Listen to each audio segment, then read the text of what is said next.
برِ صغیر پاک و ہند کے صوفی بزرگ اور سلطان العاشقین حضرت خواجہ غلام فرید کا شمار ان ہستیوں میں ہوتا ہے جو صدیوں میں ایک مرتبہ ہی دنیا پر جلوہ افروز ہوتے ہیں، اور ان کی تعلیمات اور افکار کی گونج سینکڑوں صدیوں تک بھولے بھٹکے لوگوں کے لیے نشان منزل بن جاتی ہے۔ حضرت خواجہ غلام فرید کا تعلق حضرت عمر فاروق رضی اللہ تعالیٰ عنہ سے جا ملتا ہے۔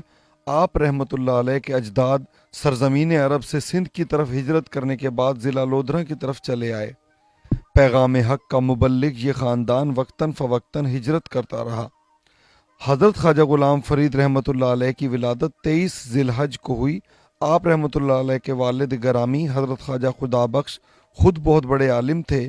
حضرت خواجہ غلام فرید کی تعلیم و تربیت کا باقاعدہ آغاز 3.5 سال کی عمر میں کر دیا گیا تھا۔ 4 برس کی عمر میں والدہ محترمہ کے سایہ سے محروم ہو گئے اور 8 برس کی عمر میں والد بزرگوار بھی رحلت فرما گئے، جس کے بعد آپ کی تربیت کا ذمہ آپ کے بڑے بھائی نے لیا۔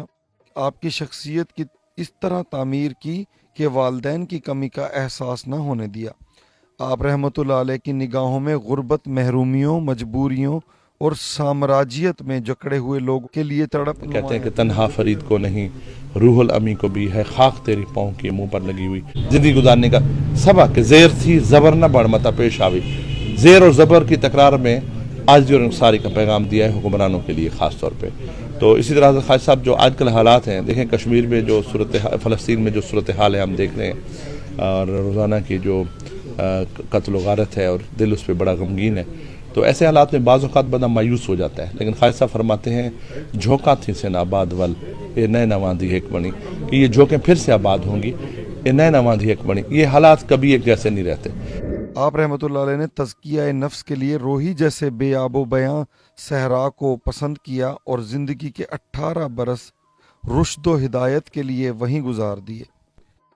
روحی کے لوگوں سے محبت و شفقت کا یہ عالم کہ آج بھی وہاں کا ذرہ ذرہ حق فرید یا فرید پکارتا ہوا محسوس ہوتا ہے۔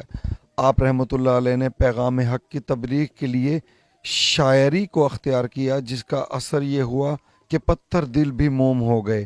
آپ رحمۃ اللہ علیہ ایک سچے عاشق رسول اور وحدانیت پرست تھے۔